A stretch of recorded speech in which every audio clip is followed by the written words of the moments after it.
Hello friends, welcome to my channel UGC की दुनिया।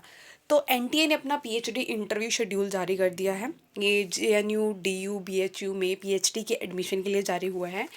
तो बहुत सारे बच्चे हैं जिन्होंने जेआरएफ क्लियर कर रखा है और यूजीसी नेट क्लियर कर रखा है, जो कि इस इंटरव्यू के लिए एलिजिबल भी हैं। तो अभी इंटरव्यू होगा, उसके अंदर कुछ चीज़ों का हमें ध्यान रखना पड़ता है, जो कि हम आज डिस्कस करेंगे कि किस तरह के क्वेश्चन पूछे जाते हैं, हमें किस तरह से जवाब देना है, क्या चीज़ें करनी है, क्या नहीं करनी है। और ये सारी चीज़ें मैं अपने पर्सनल एक्सपीरियंस के ऊपर भी शेयर करूँगी। एंड इसके अलावा जो सब्जेक्ट मैटर के लिए हमें क्या नॉलेज चाहिए या रिसर्च एप्टीट्यूड के लिए क्या नॉलेज चाहिए, उसके बारे में भी हम डिस्कस करेंगे। तो स्टार्ट करते हैं। तो सबसे पहले आपसे आपका इंट्रोडक्शन मांगा जाता है। जैसे ही आप एंटर करते हो, आपको जब बैठने के लिए बोला जाए, आप बैठ जाइए। उसके बाद वो आपसे पहले कहते हैं कि आप जल्दी से अपना इंट्रोडक्शन दे दीजिए। उस जल्दी से के इंट्रोडक्शन के अंदर आपको अपनी सारी एजुकेशन के बारे में बताना है। I am not talking about your primary education. आप सेकेंडरी से लेकर या फिर अपनी ग्रेजुएशन से शुरू कर सकते हैं। तो ग्रेजुएशन, मास्टर्स, बीएड है या एमएड है, एमफिल है, उसके बारे में आप बताएंगे। उसके अलावा आपने जो एग्ज़ाम पास किया है उसके बारे में बताएंगे। एंड अगर आपने कोई रिसर्च प्रोजेक्ट कर रखा है उसके बारे में बताएंगे। देन वो आपसे पूछते हैं कि आप पीएचडी क्यों करना चाहते हैं। उसका एक वैलिड रीज़न दीजिए कि मुझे प्रोफेसर बनना है, मुझे साइंटिफिक फील्ड में जाना है, मुझे रिसर्च में बहुत इंटरेस्ट है। जो भी एक वैलिड रीज़न है। नेक्स्ट है, इसी फील्ड में क्यों आना चाहते हो। और ये क्वेश्चंस पूछे जाते हैं, ये मजाक नहीं है। बहुत सारे लोग सोचते हैं कि हर चैनल पे आपको ये मिलता है कि आप ये क्यों करना चाहते हैं। ये पूछा जाता है कि आप इस फील्ड में रिसर्च क्यों करना चाहते हैं। नेक्स्ट क्वेश्चन जो पूछा जाता है कि आप इसी यूनिवर्सिटी या कॉलेज से ही क्यों करना चाहते हो। तो आप ये मत कहना कि इसकी एनआईआरएफ रैंकिंग बहुत अच्छी है तो इसलिए मैंने ये चूज़ किया। आप उसकी रिसर्च को देखना, क्योंकि यही आंसर मैंने दिया था कि हाँ, इस यूनिवर्सिटी की रैंकिंग बहुत अच्छी है तो मुझे लगा यहाँ पे रिसर्च अच्छा होता है तो मैंने ये चूज़ किया। इस तरह का आंसर बिल्कुल मत देना, प्रोफेसर्स नाराज़ हो जाते हैं। आप ये कहना कि मैंने रिसर्च रिकॉर्ड देखे हैं कि बहुत अच्छे प्रोफेसर हैं, उन्होंने बहुत अच्छी रिसर्च कर रखी है और मेरा इंटरेस्ट भी उधर ही है, तो इसीलिए मैं ये वाली यूनिवर्सिटी जो है ऑप्ट करना चाहता हूँ। नेक्स्ट हमारे पास है, अब फिर आपसे रिसर्च के बारे में पूछा जाता है। सो पहले वो रिसर्च एप्टीट्यूड आपसे स्टार्ट करते हैं। कैसे स्टार्ट करते हैं, पहले वो पूछेंगे कि आपने अपनी मास्टर्स में थीसिस की थी, कोई रिसर्च प्रोजेक्ट किया था, उसके बारे में पूछेंगे। फिर उसके अंदर क्या था उसके बारे में पूछेंगे। देन वो उससे रिलेटेड रिसर्च एप्टीट्यूड के क्वेश्चन स्टार्ट करते हैं। फर्स्ट ऑफ ऑल वो मान लीजिए अगर आपने सैम्पल वगैरह इकट्ठा किया तो वो पूछेंगे कि किस मेथड से रिसर्च की, सैम्पलिंग कैसे की, प्रोबेबिलिटी थी, नॉन प्रोबेबिलिटी थी। और आपको बताना है, जैसे कि मुझसे पूछा, मैंने स्कूल्स सेलेक्ट किए थे। तो उन्होंने पूछा कि आपके एरिया में कितने स्कूल्स हैं। मैंने कहा मुझे नहीं पता। तो उन्होंने कहा कि आपने सैम्पलिंग कौन सी की। मैंने कहा मैंने रैंडम सैम्पलिंग की है। तो दे आस्क कि आपने ऐसे कैसे रैंडम सैम्पलिंग कर ली, आपने तो अपनी मर्ज़ी से स्कूल सेलेक्ट किए और वहाँ चले गए, वो रैंडम सैम्पलिंग तो नहीं है।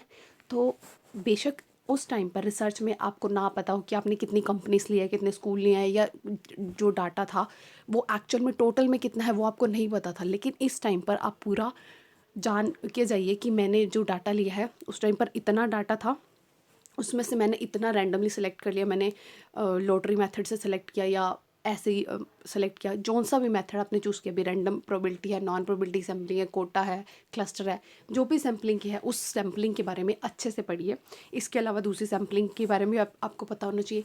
देन वो वेरिएबल के बारे में पूछते हैं, हाइपोथेसिस के बारे में पूछते हैं कि हाइपोथेसिस कैसे बनाई, एंड जो रिज़ल्ट आए हैं उसके बारे में पूछते हैं। और ये पूछते हैं कि आपने जो रिसर्च पूरा किया है क्या ये पूरे इस चीज़ को रिप्रेजेंट करता भी है या नहीं। मान लीजिए आपने एक एरिया को ले लिया कि यहाँ पे जेंडर इक्वालिटी एग्जिस्ट करती है कि नहीं, छोटे से एरिया को, तो वो कहेंगे क्या ये पूरे देश के लिए लागू हो सकता है। अगर नहीं हो सकता, आपकी रिसर्च तो बेकार है। बहुत चीज़ें हैं और आपको डिमोटिवेट करने की भी कोशिश की जाती है। तो उस चीज़ को ध्यान रखिएगा और आंसर्स बहुत ही केयरफुली कीजिएगा। और डरना नहीं है कि मुझे नहीं आता। तो आप कह सकते हैं कि हाँ, शायद ये पूरे देश को रिप्रेजेंट नहीं करती है, लेकिन मैं आगे जो रिसर्च करना चाहती हूँ वो उसमें मैं पूरे कंट्री को लेके चलना चाहती हूँ या ग्लोबली मैं ये रिसर्च करना चाहती हूँ, इस चीज़ को लेके चलेंगे। देन वो कंट्राडिक्शंस पूछते हैं कि कौन सी कंट्राडिक्शन है, एंड वैलिडिटी तो है ही है, वेरिएबल्स भी हैं। तो इस तरह के सारे क्वेश्चंस पूछे जाते हैं। नेक्स्ट आपके पास जो आता है वो है आपकी सब्जेक्ट नॉलेज, जो बहुत ज़्यादा इंपॉर्टेंट है। आपका प्लस पॉइंट ये रह सकता है कि अगर आपने पहले से कोई आपके पास वर्क एक्सपीरियंस है या फिर आपने कोई रिसर्च प्रोजेक्ट कर रखा है, तो आप बहुत ज़्यादा प्रॉफिट में जाने वाले हो। मतलब आपके लिए एक प्लस पॉइंट है कि आपके सिलेक्शन में एक सीढ़ी और जोड़ देगा। बेशक आपके पास जेआरएफ नहीं है, आप खाली नेट हैं, तो नेट के बेसिस पे भी अगर आपके पास रिसर्च प्रोजेक्ट है तो आपके लिए बहुत अच्छी बात है।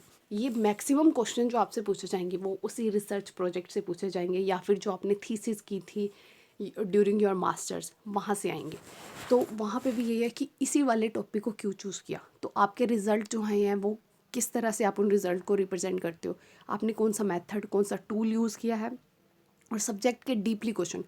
सबसे ज़रूरी बात, आप जो भी सब्जेक्ट के लिए प्रिपेयर कर रहे हैं उसके लिए कम से कम कोई एक बुक ज़रूर पढ़ के जाना। ये मत कहना कि मैंने सारा ऑनलाइन पढ़ा था, क्योंकि उनके लिए ये आपके लिए नेगेटिव पॉइंट चला जाएगा। वो कहते हैं कि इतनी सारी बुक्स अवेलेबल है, चाहे वो ऑनलाइन क्यों ना अवेलेबल हो, लेकिन उन बुक्स के बारे में पता होना चाहिए, ऑथर्स के बारे में पता होना चाहिए, जो इसके ऊपर प्रीवियस रिसर्च हो चुकी है उसके बारे में पता होना चाहिए। और ये भी कह सकते हैं कि हाँ, इससे ये वाले सेम रिजल्ट तो पहले भी आ गए थे, तो आपने ये क्यों चूज़ किया, उसके बारे में। एंड जितनी भी आपके टॉपिक से रिलेटेड टर्म्स हैं उनकी डेफिनेशन अच्छे से याद करके जाइएगा। स्पेशली जो साइंटिफिक एक्सपेरिमेंट्स होते हैं उनके अंदर बहुत कुछ होता है बताने के लिए सब्जेक्ट नॉलेज से रिलेटेड, तो वो अच्छे से प्रिपेयर करके जाइएगा। एंड मुझे नहीं लगता मैंने कुछ छोड़ा है। मेरे पर्सनल एक्सपीरियंस के हिसाब से मैंने आपको सब कुछ बताया कि किस तरह के क्वेश्चंस पूछे जाते हैं। अगर आपको वीडियो अच्छी लगे तो इसे लाइक शेयर और चैनल को सब्सक्राइब ज़रूर कीजिएगा। Thank you so much.